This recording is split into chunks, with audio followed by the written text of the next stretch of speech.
Hey, what's up everybody? Welcome back. We got a great video today. I just got a brand new guitar, and what I like to do when I get a new guitar is, especially if it has a rosewood fretboard, what I like to do is condition it. Now, I don't see too many of these videos on YouTube or on the internet in general. So what we're going to do is we're going to go through, removing the strings today, and we're going to condition the fretboard. I'll show you how to do that. I'll show you how to wipe it down, all that stuff, and I'll tell you what I'm going to use, to condition it with.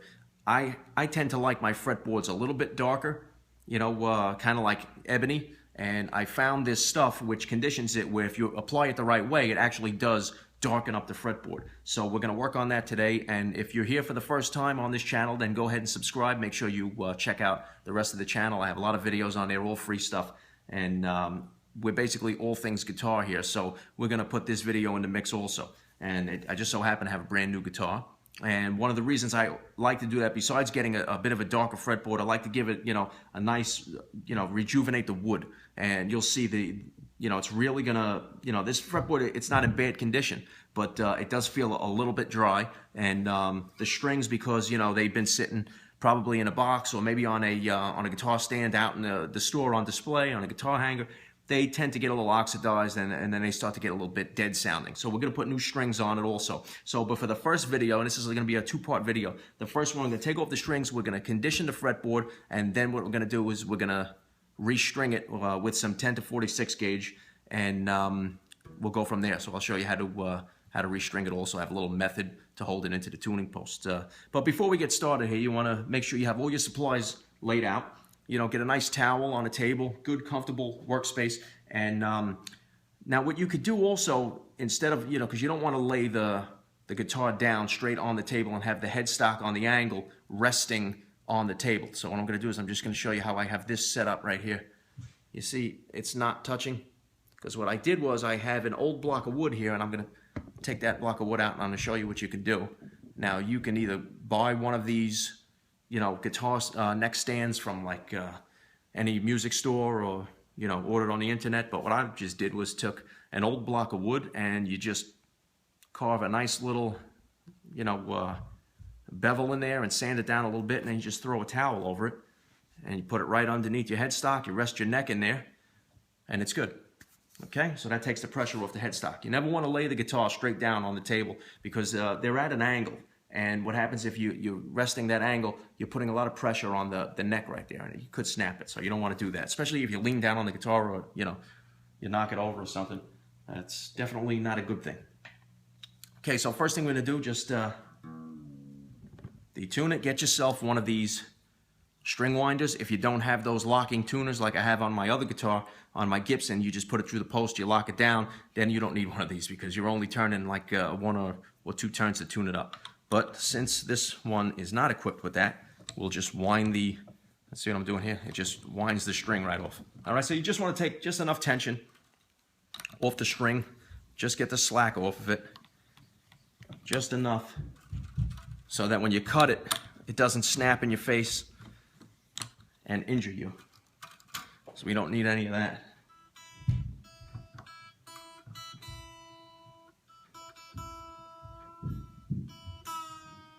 Okay, we're almost done here.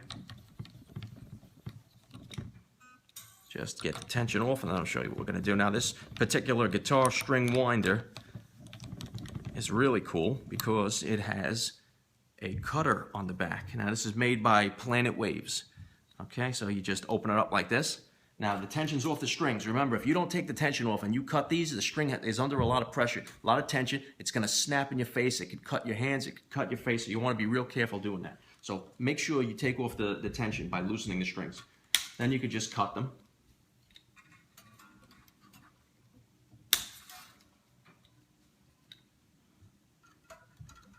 Okay, it's a much quicker way to get them off. Okay, so now we just pull these out of the back.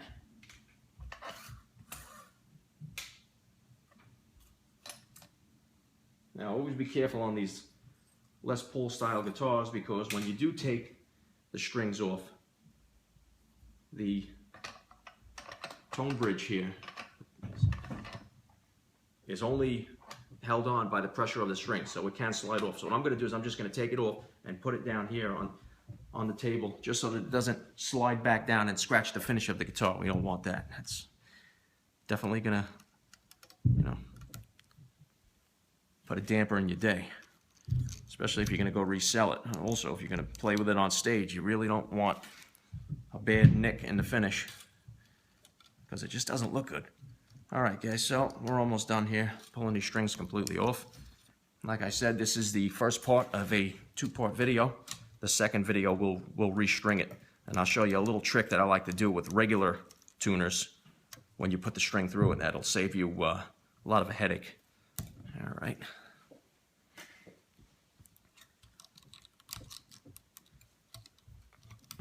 One more string.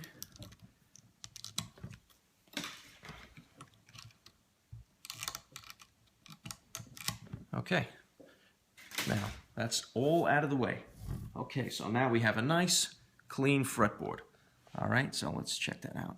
Okay, by the way, guys, this is a brand new guitar. It's an ESP LTD EC401VF, and I'm definitely going to be doing a review on this guitar. It's a great guitar. I haven't gotten a chance to play it much, you know, just test it out, make sure everything was good.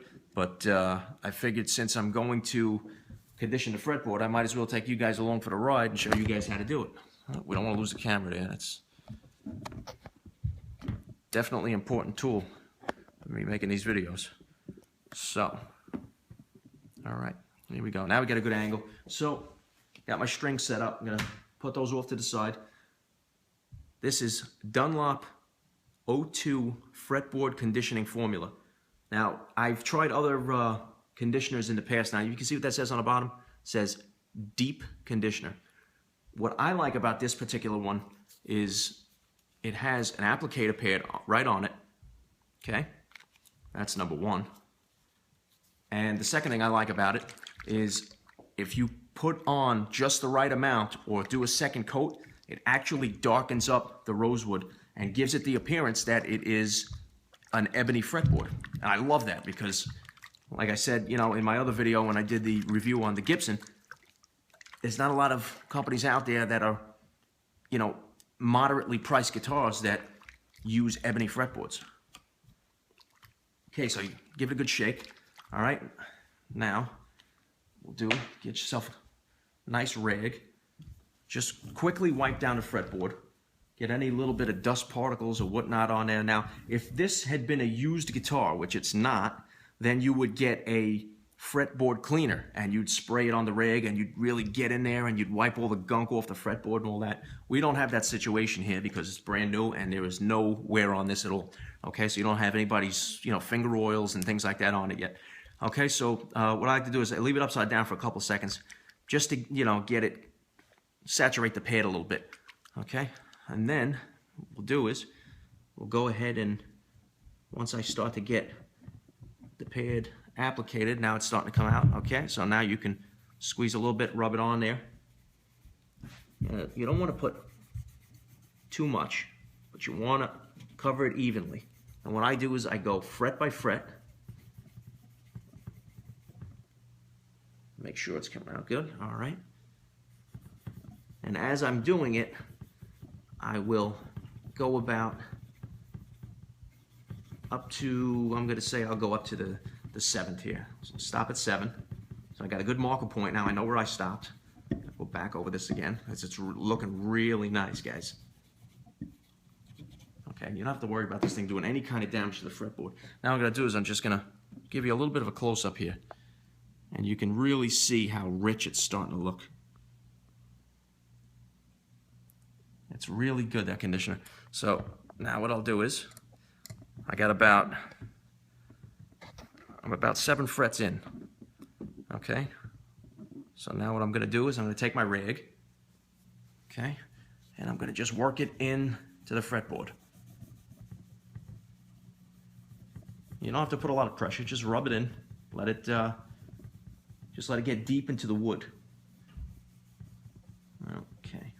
You don't want to leave it on there too long because what happens is it does build up, and if you leave it on without wiping it off, it could gunk up, and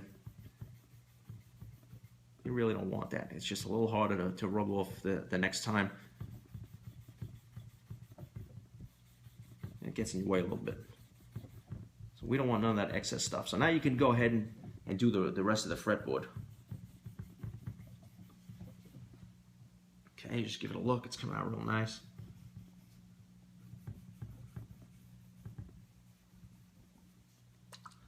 I'm gonna do 2 coats on this, just because I like the way it darkens up the board.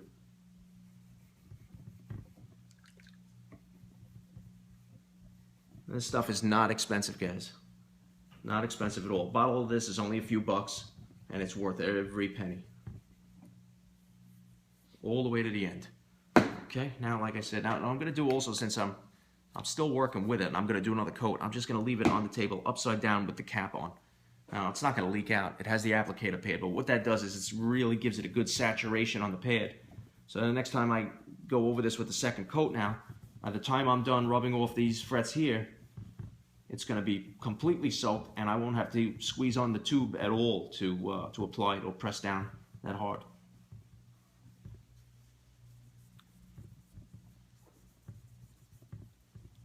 Now, I do this for all my rosewood guitars just for the fact that I like a really dark rosewood fingerboard. I want it to look like I said before, I like it to look like ebony. But, you know, if you guys want to put 1 coat on there just to get the, you know, the wood feeling really good and smooth, because it does change the playability of the guitar. If you have a dry fretboard, every time you go to do a slide or a bend, believe me when I tell you, you're going to feel that. It's going to feel dried out. You're going to get caught up as you're bending the string. You're going to be out of pitch because you're not going to, it's kind of like, you know, tripping over your own feet as you're walking. You know, if you don't have something, a good surface to slide on, then nothing goes smooth. All right. So now,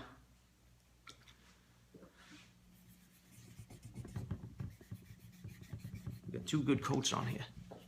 I'm just going to go over it one more time real quick, because I'm going to try to get this as dark as possible. And it's getting there. Believe me when I tell you, it is looking real good. This is great stuff. And this is the last coat that I'm going over it with.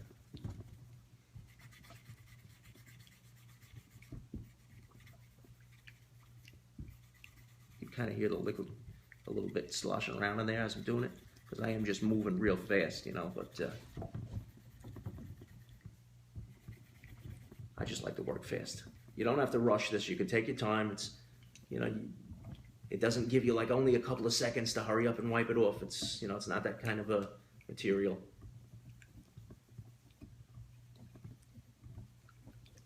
And especially since this is already my second coat.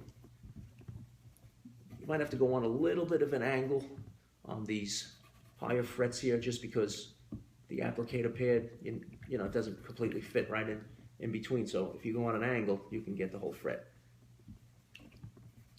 There we go. Okay. Also got to remember, when you rub it in afterwards, you're going to get it in every corner of the fretboard, so it's not a problem.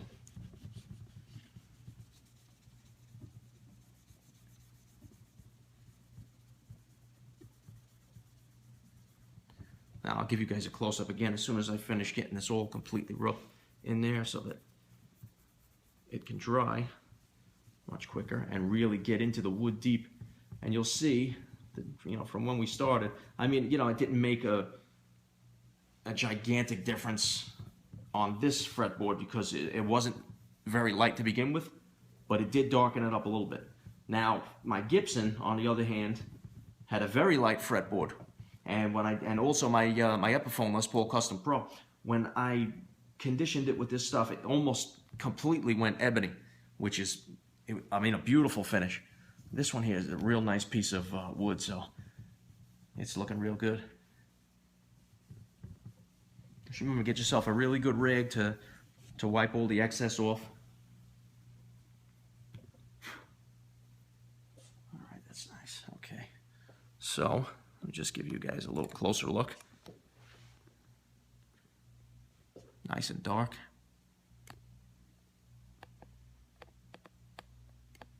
Very nice. Okay guys, so that's the how-to on conditioning a fretboard. Now in the next video, what we're going to do, we're going to put the tone bridge back on and we're going to string it up. All right, I'll see you guys there. And if there's a first time I said that you've been on the channel, don't forget to subscribe. A lot of free videos, all things guitar. I'm going to be doing a review on this guitar in the near future, and I got some other lesson requests that I'm going to make videos on very soon also. All right guys, I'll see you in part 2 of this video.